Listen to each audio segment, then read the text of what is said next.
জলবায়ু পরিবর্তনের যে আন্তর্জাতিক আইন সেটা যদি প্রতিপালন না হয় ক্ষতিগ্রস্ত হবে আমাদের মতো দরিদ্র দেশগুলো, উন্নয়নশীল দেশগুলো। ফলে জাতীয় পর্যায়ে বলেন আর রাষ্ট্রীয় পর্যায়ে বলেন আর আন্তর্জাতিক পর্যায়ে বলেন, আইন প্রয়োগের ক্ষেত্রে রাজনৈতিক সদিচ্ছাটা কতটুকু জরুরি এটা কিন্তু ওজোন লেয়ারের আইনটার পরিপালন দিয়েই আমরা বুঝতে পারি। উন্নত বিশ্ব দেখলো যে এইটা যদি আমরা এফেক্টিভলি এনফোর্স করতে না পারি, কার্যকরভাবে প্রয়োগ করতে না পারি, তাদের নাগরিকেরা অতিবেগুনি রশ্মির ঝুঁকির মধ্যে থাকবে। এই জন্য এখানে নিয়মিত তারা অর্থ সহায়তা দেয়, নিয়মিত তারা প্রযুক্তি সহায়তা দেয়, একটা সময় ভিত্তিক কর্ম পরিকল্পনার মাধ্যমে কাজটা করতে তারা নিজেরা এগিয়ে এসেছে, আমাদেরকে সাহায্য করেছে।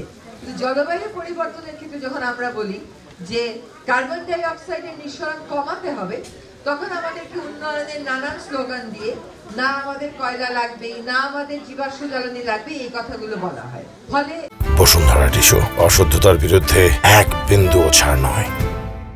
যখন গ্লোবাল স্ট্যান্ডার্ডের কথা আসে, আমরা খুব খুশি যে ওজোন লেয়ারটা একটা ইতিবাচক দৃষ্টান্ত হয়ে থাকবে, কিন্তু আমরা আবার একই সাথে উদ্বিগ্ন যে আমাদের ভবিষ্যৎ যে জলবায়ু পরিবর্তন রোধের উপর নির্ভর করে সেটা নিয়ে আমরা তেমন কাজ করছি না। ওজোন লেয়ারে দেখবেন বিশ্বের এমন কোন রাষ্ট্র নেই যেটা স্বাক্ষর করে নাই। এটাকে বলে ইউনিভার্সালিটি বা সার্বজনীনতার দিক থেকে বিশ্বের একটা অন্যতম ভালো দৃষ্টান্ত। সকল রাষ্ট্র এখানে স্বাক্ষর করেছে।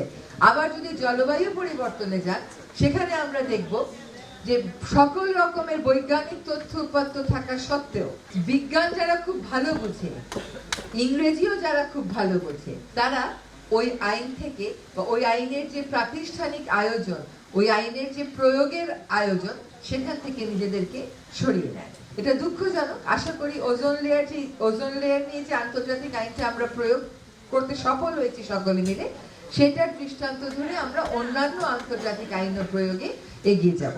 আমরা জাতি হিসেবে সমালোচনা করতে পছন্দ করি।